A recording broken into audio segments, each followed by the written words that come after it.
Competitive സോളിലേക്ക് സ്വാഗതം.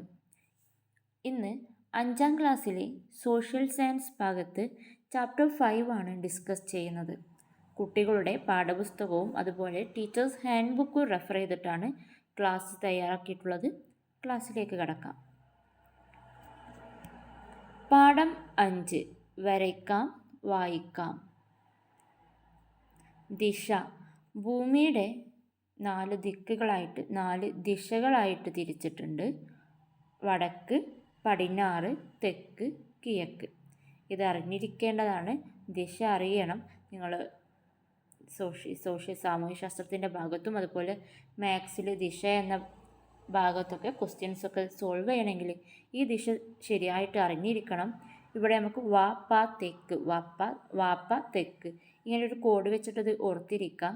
വടക്ക്, പടിഞ്ഞാറ്, തെക്ക്, കിഴക്ക്. മുകളിൽ വടക്ക്, താഴെ തെക്ക്, ഇടതും വലതുമായിട്ട് പടിഞ്ഞാറ്, കിഴക്ക്. സൂര്യൻ ഉദിക്കുന്നത് കിഴക്കിലാണ്. സൂര്യൻ അസ്തമിക്കുന്നത് എവിടെയാണ്? പടിഞ്ഞാറ്. ദെൻ വടക്കു നോക്കി യന്ത്രം. കാലങ്ങൾക്ക് മുമ്പ് ദിശ അറിയാൻ വേണ്ടിയിട്ട് യൂസ് ചെയ്തിരുന്ന യന്ത്രമാണ് വടക്കു നോക്കി യന്ത്രം. ഇത് കാന്തത്തിൻ്റെ അടിസ്ഥാനത്തിലാണ് ഇത് വർക്ക് ചെയ്യുന്നത്. ഒരു കാന്തസൂചി ഉണ്ടാവും. അത് നമ്മൾ ഏത് ദിശയിൽ ഈ യന്ത്രം വെച്ചാലും ആ കാന്തസൂചി എപ്പോഴും ഏത് ദിശയിലായിരിക്കും? തെക്ക് വടക്ക് ദിശയിലായിരിക്കും. തെക്ക് വടക്ക് നമുക്ക് അങ്ങനെ കണ്ടെത്താം. അത് വെച്ചിട്ട് നമുക്ക് കിഴക്കും പടിഞ്ഞാറും കണ്ടെത്താനാവുന്നതാണ്. അതാണ് വടക്കു നോക്കി യന്ത്രം. കാന്തസൂചി എപ്പോഴും തെക്ക് വടക്ക് ദിശയിലായിരിക്കും. അതുപോലെ തന്നെ വടക്ക് എപ്പോഴും ഒരു കളറിൽ ഹൈലൈറ്റ് ചെയ്തിട്ടുണ്ടാവും. ഇവിടെ ഈ ചിത്രത്തിൽ റെഡ് കളറിൽ ഏതിനെ കാണിക്കുന്നു? വടക്ക് കാണിക്കുന്നു.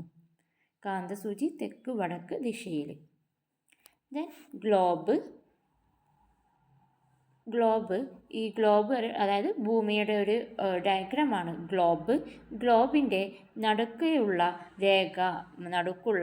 രേഖയാണ് ഭൂമധ്യരേഖ. ഗ്ലോബിൻ്റെ നടുക്ക് വരുന്ന രേഖയാണ് ഭൂമധ്യരേഖ. ഈ ഭൂമധ്യരേഖയ്ക്ക് സമാന്തരമായിട്ട് വരുന്നത്, അതായത് ഗ്ലോബിൽ വിലങ്ങനെയുള്ള രേഖകളാണ് ഭൂമധ്യരേഖയ്ക്ക് സമാന്തരം എന്ന് പറയാം. അതുപോലെ ഗ്ലോബിന് വിലങ്ങനെ വരുന്നത് രേഖകളാണ് അക്ഷാംശ രേഖകൾ. ദെൻ ഭൂമധ്യരേഖയ്ക്ക് ലംബമായിട്ട് വരുന്നത് അല്ലെങ്കിൽ ഗ്ലോബിന് കുത്തനെയുള്ള രേഖകളാണ് രേഖാംശ രേഖകൾ. നടുക്കുള്ള രേഖയാണ് ഭൂമധ്യരേഖ.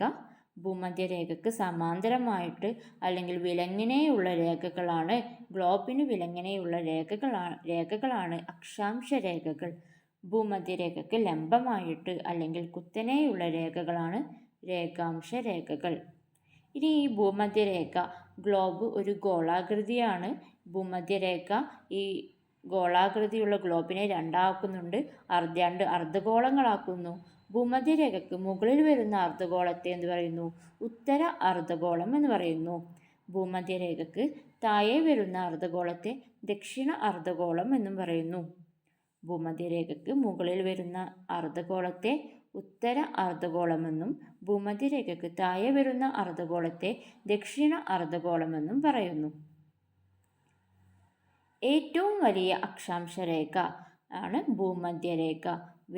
ഗ്ലോബിന് വിലങ്ങനെ വരുന്ന ഈ ചിത്രത്തിൽ അടയാളപ്പെടുത്തിയിട്ടുണ്ട്.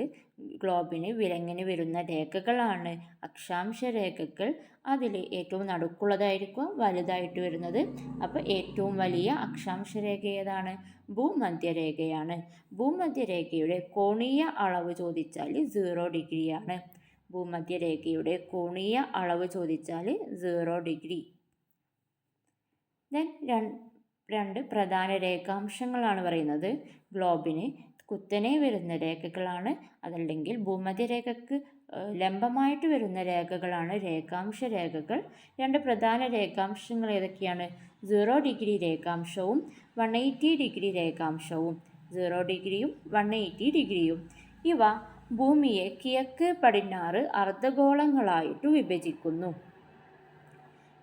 അതായത് ഭൂമിയെ 2 അർദ്ധഗോളങ്ങളാക്കുന്നത്. എങ്ങനെയാണ്? കിഴക്ക് അർദ്ധഗോളം, പടിഞ്ഞാറ് അർദ്ധഗോളമായിട്ട് ഭൂമിയെ വിഭജിക്കുന്നത് 0 ഡിഗ്രി രേഖാംശവും 180 ഡിഗ്രി രേഖാംശവുമാണ്.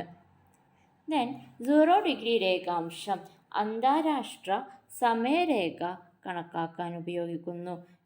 0 ഡിഗ്രി രേഖാംശത്തെ അന്താരാഷ്ട്ര സമയരേഖയായിട്ട് കണക്കാക്കുന്നു. അതായത് ഇപ്പോൾ ഈ ഒരു സമയത്ത് നമ്മുടെ രാജ്യത്തുള്ള സമയമായിരിക്കില്ല മറ്റൊരു രാജ്യത്ത്. ഓരോ രാജ്യത്തും സമയം ഇപ്പോൾ വ്യത്യസ്തമായിരിക്കും. ഇത് കണക്കാക്കുന്നത് എന്തടിസ്ഥാനത്തിലാണ്? 0 ഡിഗ്രി രേഖാംശത്തെ അടിസ്ഥാനമാക്കിയാണ്. അതുകൊണ്ടാണ് 0 ഡിഗ്രി രേഖാംശം അന്താരാഷ്ട്ര സമയരേഖയായിട്ട് കണക്കാക്കുന്നത്. 0 ഡിഗ്രി രേഖാംശത്തെ മാനക രേഖാംശം എന്നും അറിയപ്പെടുന്നു. മാനക രേഖാംശമെന്നും അല്ലെങ്കിൽ ഗ്രീൻവിച്ച് രേഖ എന്നും അറിയപ്പെടുന്നു. ദെൻ 180 ഡിഗ്രി രേഖാംശം. 180 ഡിഗ്രി രേഖാംശത്തെ അന്താരാഷ്ട്ര ദിനാങ്ക രേഖയായിട്ടാണ് കണക്കാക്കുന്നത്. ദിനം ഓരോ ദിവസത്തെ കണക്കാക്കാനാണ് 180 ഡിഗ്രി രേഖാംശം യൂസ് ചെയ്യുന്നത്. സോ 180 ഡിഗ്രി രേഖാംശത്തെ അന്താരാഷ്ട്ര ദിനാങ്ക രേഖയായിട്ട് കണക്കാക്കുന്നു. അപ്പോൾ 0 ഡിഗ്രി രേഖാംശം അന്താരാഷ്ട്ര സമയരേഖയും 180 ഡിഗ്രി രേഖാംശം അന്താരാഷ്ട്ര ദിനാങ്ക രേഖയുമാണ്. ദെൻ കേരള ഭൂപടം. ഇത് പാഠപുസ്തകത്തിൽ തന്ന ഭൂപടമാണ് ഞാനിവിടെ തന്നിട്ടുള്ളത്. കേരളത്തിൻ്റെ ഭൂപടം നിങ്ങൾ കൃത്യമായിട്ട് ഒരു ഐഡിയ ഉണ്ടാവണം ഈ ഭൂപടത്തെക്കുറിച്ച്. ഇവിടെ എത്ര ജില്ലകളെന്നും ഈ ജില്ലകളുടെ പൊസിഷന്, അതുപോലെ അവരുടെ അതിർത്തി, പിന്നെ സമുദ്രമായിട്ട് അടുത്ത് നിൽക്കുന്നത് ഏതൊക്കെയാണ്, സമുദ്രത്തിൽ നിന്ന് വിട്ടു നിൽക്കുന്നത് ഏതൊക്കെയാണ്, കൃത്യമായിട്ട് ഇതിനൊരു മലബാർ സൈഡ് ഏതാണ്, അതുപോലെ തിരുവ് കൊച്ചി ഭാഗം താഴോട്ടുള്ള ഏതൊക്കെ ജില്ലകൾ വരുന്നു, കൃത്യമായൊരു ഐഡിയ ഉണ്ടാക്കി വെക്കുക. ദെൻ തമിഴ്നാടുമായും കർണാടകയുമായും അതിർത്തി പങ്കിടുന്ന ജില്ല ഏതാണ്? വയനാട്. തമിഴ്നാടുമായും കർണാടകയുമായും അതിർത്തി പങ്കിടുന്ന ജില്ല വയനാടാണ്. കടൽ തീരം ഇല്ലാത്ത ജില്ലകൾ. കേരളത്തിൽ കടൽ തീരം ഇല്ലാത്ത ജില്ലകൾ ഏതൊക്കെയാണ്? 5 ജില്ലകളാണ്. പത്തനംതിട്ട, കോട്ടയം, ഇടുക്കി, പാലക്കാട്, വയനാട്. കടൽ തീരം ഇല്ലാത്ത ജില്ലകൾ പത്തനംതിട്ട, കോട്ടയം, ഇടുക്കി, പാലക്കാട്, വയനാട്. ദെൻ തിരുവനന്തപുരത്തെക്കുറിച്ച് കുറച്ച് പോയിൻറ്റ്സ് തന്നിട്ടുണ്ട്. തിരുവനന്തപുരം കേരള തലസ്ഥാനമാണ്. അതുപോലെ കേരള സർവകലാശാല ആസ്ഥാനം സ്ഥിതി ചെയ്യുന്നത് തിരുവനന്തപുരത്താണ്. തുമ്പ റോക്കറ്റ് വിക്ഷേപണ കേന്ദ്രം തിരുവനന്തപുരത്താണ്. വിക്രം സാരാഭായ് സ്പേസ് സെൻറ്റർ തിരുവനന്തപുരത്താണ്. അതുപോലെ കേന്ദ്ര കിഴങ്ങുവിള ഗവേഷണ കേന്ദ്രം സ്ഥിതി ചെയ്യുന്നത് തിരുവനന്തപുരത്താണ്. കോവളം ബീച്ച്, ഇന്ത്യയിലെ ആദ്യ വിവരസാങ്കേതിക സമുച്ചയമായ ടെക്നോ പാർക്കും വന്നത് എവിടെയാണ്? തിരുവനന്തപുരത്താണ്. എന്തൊക്കെയാണ്? കേരള തലസ്ഥാനം, കേരള സർവകലാശാല ആസ്ഥാനം തിരുവനന്തപുരം, തുമ്പ റോക്കറ്റ് വിക്ഷേപണ കേന്ദ്രം തിരുവനന്തപുരം, വിക്രം സാരാഭായ് സ്പേസ് സെൻറ്റർ തിരുവനന്തപുരം, കേന്ദ്ര കിഴങ്ങുവിള ഗവേഷണ കേന്ദ്രം തിരുവനന്തപുരം, കോവളം ബീച്ച് തിരുവനന്തപുരം, ഇന്ത്യയിലെ ആദ്യ വിവരസാങ്കേതിക സമുച്ചയം ടെക്നോ പാർക്ക് സ്ഥിതി ചെയ്യുന്നതും തിരുവനന്തപുരത്ത്. Then cartography. എന്താണ് കാർട്ടോഗ്രഫി? ഭൂപടം തയ്യാറാക്കുന്ന ശാസ്ത്രശാഖയാണ് കാർട്ടോഗ്രഫി. ഭൂപടം തയ്യാറാക്കുന്ന ശാസ്ത്രശാഖയാണ് കാർട്ടോഗ്രഫി. ഭൂപടം തയ്യാറാക്കുന്ന ആളെ വിളിക്കുന്നതാണ് കാർട്ടോഗ്രാഫർ. ഇന്ത്യയിലെ ഭൂപടവുമായിട്ട് ബന്ധപ്പെട്ട കേന്ദ്ര സർക്കാർ ഏജൻസിയാണ് സർവേ ഓഫ് ഇന്ത്യ. അതിൻ്റെ ആസ്ഥാനം ഡെറാഡൂൺ, ഉത്തരാഖണ്ഡിലെ ഡെറാഡൂണാണ് സർവേ ഓഫ് ഇന്ത്യയുടെ ആസ്ഥാനം. കാർട്ടോഗ്രഫി ഭൂപടം തയ്യാറാക്കുന്ന ശാസ്ത്രശാഖ, ഭൂപടം തയ്യാറാക്കുന്ന ആൾ കാർട്ടോഗ്രാഫർ. ഇന്ത്യയിലെ ഭൂപടത്തെ സംബന്ധിച്ചുള്ള കേന്ദ്ര സർക്കാർ ഏജൻസിയാണ് സർവേ ഓഫ് ഇന്ത്യ, ആസ്ഥാനം ഡെറാഡൂൺ, ഉത്തരാഖണ്ഡ്. ഇന്ത്യ ഭൂപടവും ഞാൻ കേരള ഭൂപടം പറഞ്ഞതുപോലെ തന്നെ കൃത്യമായിട്ട് ഐഡിയ ഉണ്ടാവണം. എത്ര സംസ്ഥാനങ്ങൾ, അതുപോലെ കേന്ദ്രഭരണ പ്രദേശങ്ങൾ, അവയുടെ തലസ്ഥാനങ്ങൾ, പിന്നെ സമുദ്രാതിർത്തി വരുന്നുണ്ട്, അതുപോലെ കരാതിർത്തി വരുന്നുണ്ട്. കരാതിർത്തിയിൽ വരുന്ന രാജ്യങ്ങൾ, സമുദ്രാതിർത്തിയിൽ ഏതൊക്കെ സമുദ്രങ്ങളുമായിട്ട് ചേർന്ന് കിടക്കുന്നു, അതുപോലെ തൊട്ടടുത്തുള്ള സംസ്ഥാനങ്ങൾ ഏതൊക്കെയാണ്, കൃത്യമായിട്ടൊരു നിങ്ങൾ പരിചിതമായിട്ടിരിക്കുക. ഏതൊരു ഇന്ത്യ ബേസ്ഡ് ടോപ്പിക്ക് പഠിക്കുമ്പോഴും ഭൂപടം വെച്ചിട്ട് പഠിക്കുക. അപ്പോൾ നമുക്ക് നമ്മൾ പഠിക്കാത്തൊരു ക്വസ്റ്റ്യൻ വന്നാലും റിലേറ്റ് ചെയ്തിട്ട് നിങ്ങൾക്ക് ഉത്തരം കണ്ടെത്താൻ കഴിയും. ഭൂപടത്തിൽ നിന്നൊരു ക്വസ്റ്റ്യനാണ്, ഇന്ത്യയുമായി അതിർത്തി പങ്കിടുന്ന രാജ്യങ്ങൾ ഏതൊക്കെയാണ്? ഇന്ത്യയുമായി അതിർത്തി പങ്കിടുന്ന രാജ്യങ്ങൾ: അഫ്ഗാനിസ്ഥാൻ, പാകിസ്ഥാൻ, നേപ്പാൾ, ചൈന, ഭൂട്ടാൻ, ബംഗ്ലാദേശ്, മ്യാൻമർ, ശ്രീലങ്ക. 8 രാജ്യങ്ങളുമായിട്ടാണ് ഇന്ത്യ അതിർത്തി പങ്കിടുന്നത്. ഏതൊക്കെയാണ്? Afghanistan, Pakistan, Nepal, China, Bhutan, Bangladesh, Myanmar, Sri Lanka. Then കേന്ദ്രഭരണ പ്രദേശങ്ങളും തലസ്ഥാനവും. ഇന്ത്യയിൽ ആകെ എത്ര കേന്ദ്രഭരണ പ്രദേശങ്ങളാണുള്ളത്? 8 കേന്ദ്രഭരണ പ്രദേശങ്ങളാണ് ഇന്ത്യയിലുള്ളത്. അത് ഏതൊക്കെയാണ്? ആൻഡമാൻ നിക്കോബാർ, ചണ്ഡീഗഡ്, ഡൽഹി, ജമ്മു കാശ്മീർ, ലഡാക്ക്, ലക്ഷദ്വീപ്, പുതുച്ചേരി, ദാദ്ര നാഗർ ഹവേലി ആൻഡ് ദാമൻ ദിയു. അങ്ങനെ 8 കേന്ദ്രഭരണ പ്രദേശങ്ങളാണ് ഇന്ത്യയിലുള്ളത്. അവയുടെ തലസ്ഥാനവും അറിഞ്ഞിരിക്കണം. ആൻഡമാൻ നിക്കോബാർ തലസ്ഥാനം പോർട്ട് ബ്ലെയർ, ചണ്ഡീഗഡ് തലസ്ഥാനം ചണ്ഡീഗഡ്, ഡൽഹി തലസ്ഥാനം ഡൽഹി. ആൻഡമാൻ നിക്കോബാറിൻ്റെത് പോർട്ട് ബ്ലെയർ, ചണ്ഡീഗഡിൻ്റെത് ചണ്ഡീഗഡ്, ഡൽഹിയുടേത് ഡൽഹി. ദെൻ ജമ്മു കാശ്മീരിൻ്റെ തലസ്ഥാനം 2 തലസ്ഥാനങ്ങൾ വരുന്നുണ്ട്. അത് വേനൽക്കാലത്ത് ശ്രീനഗറും തണുപ്പ് കാലത്ത് ജമ്മു ആയിരിക്കും. വേനൽക്കാലത്ത് ജമ്മു കാശ്മീരിൻ്റെ തലസ്ഥാനം ശ്രീനഗർ ആണെങ്കിൽ തണുപ്പ് കാലത്ത് ജമ്മു കാശ്മീരിൻ്റെ തലസ്ഥാനം ജമ്മുവാണ്. ലഡാക്കിന് 2 ഉണ്ട്, ലേ ആൻഡ് കാർഗിൽ. ലക്ഷദ്വീപിൻ്റെത് കവരത്തി. ജമ്മു കാശ്മീർ, ശ്രീനഗർ വേനൽക്കാലം, ജമ്മു തണുപ്പുകാലം. ലഡാക്ക്, ലേ ആൻഡ് കാർഗിൽ, ലക്ഷദ്വീപ്, കവരത്തി. ദെൻ പുതുച്ചേരിൻ്റെ തലസ്ഥാനം പുതുച്ചേരി തന്നെയാണ്. ദാദ്ര നാഗർ ഹവേലി ആൻഡ് ദാമൻ ദിയു തലസ്ഥാനം വരുന്നത് ദാമൻ. പുതുച്ചേരി, ദാദ്ര നാഗർ ഹവേലി ആൻഡ് ദാമൻ ദിയു ദാമൻ. ദെൻ സംസ്ഥാനങ്ങളും തലസ്ഥാനവും. ആകെ ഇന്ത്യയിൽ എത്ര സംസ്ഥാനങ്ങളുണ്ട്? 28 സംസ്ഥാനങ്ങളാണ് ഇന്ത്യയിൽ നിലവിലുള്ളത്. ഏതൊക്കെ അവയുടെ തലസ്ഥാനങ്ങളൊന്ന് നോക്കാം. കേരളം തിരുവനന്തപുരം, തമിഴ്നാട് ചെന്നൈ, കർണാടക ബാംഗ്ലൂരു. കേരളം തിരുവനന്തപുരം, തമിഴ്നാട് ചെന്നൈ, കർണാടക ബാംഗ്ലൂരു.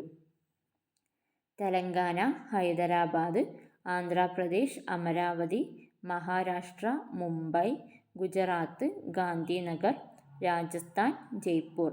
തെലങ്കാന ഹൈദരാബാദ്, ആന്ധ്രാപ്രദേശ് അമരാവതി, മഹാരാഷ്ട്ര മുംബൈ, ഗുജറാത്ത് ഗാന്ധിനഗർ, രാജസ്ഥാൻ ജയ്പൂർ. പഞ്ചാബ് ചണ്ഡീഗഡ്, ഹരിയാന ചണ്ഡീഗഡ്. ശ്രദ്ധിക്കണം, പഞ്ചാബിൻ്റെയും ഹരിയാനയുടെയും ഒരു തലസ്ഥാനം ഒരു സ്ഥലമാണ് ചണ്ഡീഗഡ്. ഹിമാചൽ പ്രദേശ് ഷിംല, ഉത്തരാഖണ്ഡ് ഡെറാഡൂൺ, ഉത്തർപ്രദേശ് ലക്നൗ. പഞ്ചാബ് ചണ്ഡീഗഡ്, ഹരിയാന ചണ്ഡീഗഡ്, ഹിമാചൽ പ്രദേശ് ഷിംല, ഉത്തരാഖണ്ഡ് ഡെറാഡൂൺ, ഉത്തർപ്രദേശ് ലക്നൗ. മധ്യപ്രദേശ് ഭോപ്പാൽ, ഛത്തീസ്ഗഡ് റായ്പൂർ, ഒഡീഷ ഭുവനേശ്വർ, ജാർഖണ്ഡ് റാഞ്ചി, ബീഹാർ പാട്ന. മധ്യപ്രദേശ് ഭോപ്പാൽ, ഛത്തീസ്ഗഡ് റായ്പൂർ, ഒഡീഷ ഭുവനേശ്വർ, ജാർഖണ്ഡ് റാഞ്ചി, ബീഹാർ പാട്ന. പശ്ചിമ ബംഗാൾ കൊൽക്കത്ത, സിക്കിം ഗാംഗ്ടോക്ക്, മേഘാലയ ഷില്ലോങ്, അസം ദിസ്പൂർ, അരുണാചൽ പ്രദേശ് ഇറ്റാനഗർ. പശ്ചിമ ബംഗാൾ കൊൽക്കത്ത, സിക്കിം ഗാംഗ്ടോക്ക്, മേഘാലയ ഷില്ലോങ്, അസം ദിസ്പൂർ, അരുണാചൽ പ്രദേശ് ഇറ്റാനഗർ. നാഗാലാൻഡ് കൊഹിമ, മണിപ്പൂർ ഇംഫാൽ, മിസോറാം ഐസ്വാൾ, ത്രിപുര അഗർത്തല, ഗോവ പനാജി. നാഗാലാൻഡ് കൊഹിമ, മണിപ്പൂർ ഇംഫാൽ, മിസോറാം ഐസ്വാൾ, ത്രിപുര അഗർത്തല, ഗോവ പനാജി. ദെൻ ഭൂപടത്തിൽ നിന്ന് വരുന്ന ക്വസ്റ്റ്യനാണ്, കിഴക്കു ഭാഗത്തുള്ള കടൽ. ഇന്ത്യക്ക് കിഴക്ക് ഭാഗത്ത് വരുന്ന കടലാണ് ബംഗാൾ ഉൾക്കടൽ. പടിഞ്ഞാറ് ഭാഗത്ത് വരുന്ന കടൽ അറബിക്കടൽ. കിഴക്ക് ഭാഗത്ത് ബംഗാൾ, പടിഞ്ഞാറ് ഭാഗത്ത് അറബിക്കടലും.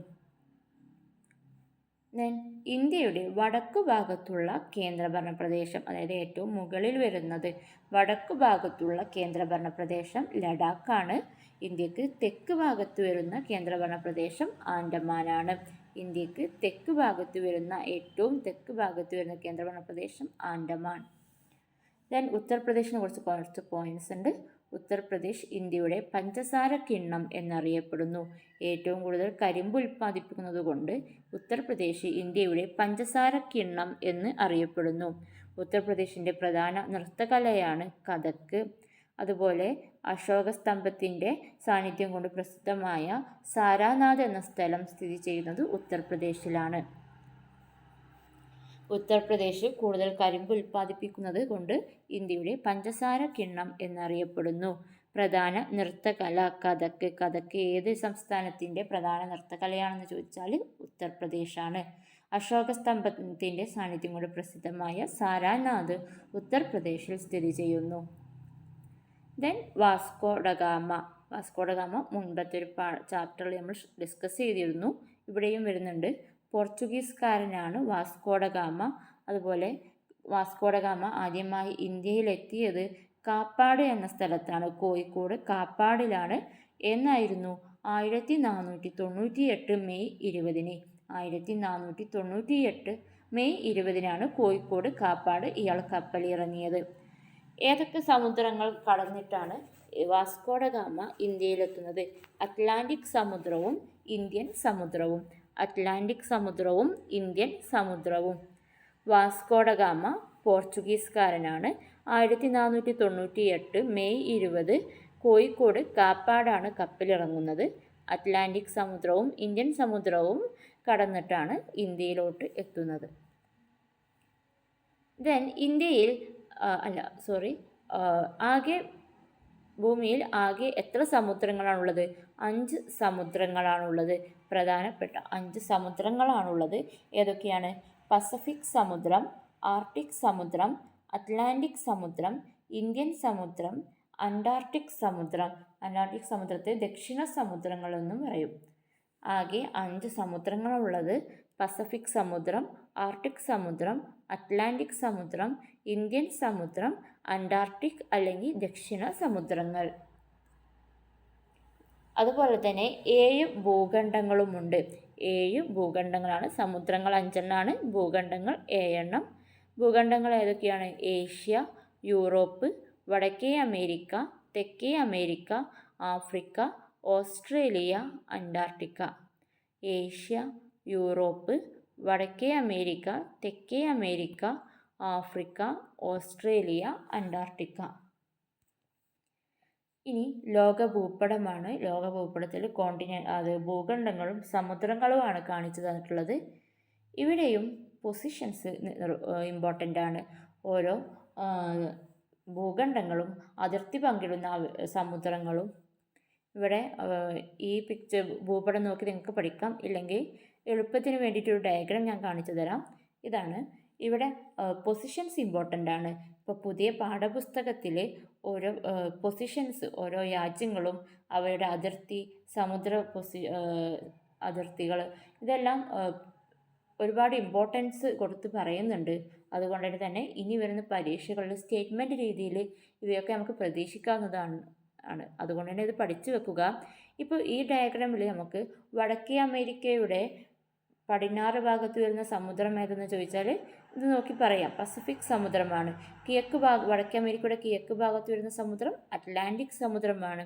ഇനി യൂറോപ്പിൻ്റെ തെക്ക് ഭാഗത്ത് വരുന്ന ഭൂഖണ്ഡം ഏതെന്ന് ചോദിച്ചാൽ എന്താണ്? ആഫ്രിക്ക. ആഫ്രിക്കയുടെ കിഴക്ക് ഭാഗത്ത് വരുന്ന സമുദ്രം ഏതെന്ന് ചോദിച്ചാൽ ഇന്ത്യൻ സമുദ്രം. ഇന്ത്യൻ സമുദ്രത്തിന് വടക്ക് വരുന്ന ഭൂഖണ്ഡം ഏതാണ്? ഏഷ്യ. അപ്പോൾ ഏത് പൊസിഷൻസ് വെച്ചാലും ക്വസ്റ്റ്യൻ വന്നാൽ നമുക്ക് ഈ ഡയഗ്രാം മനസ്സിലുണ്ടെങ്കിൽ ഉത്തരം കൊടുക്കാം. അപ്പോൾ ഇത് കുറച്ച് ഇമ്പോർട്ടൻസ് കൊടുത്തിട്ട് ഇത് ഒരു പരിചിതമാക്കിയിട്ട് വെക്കുക.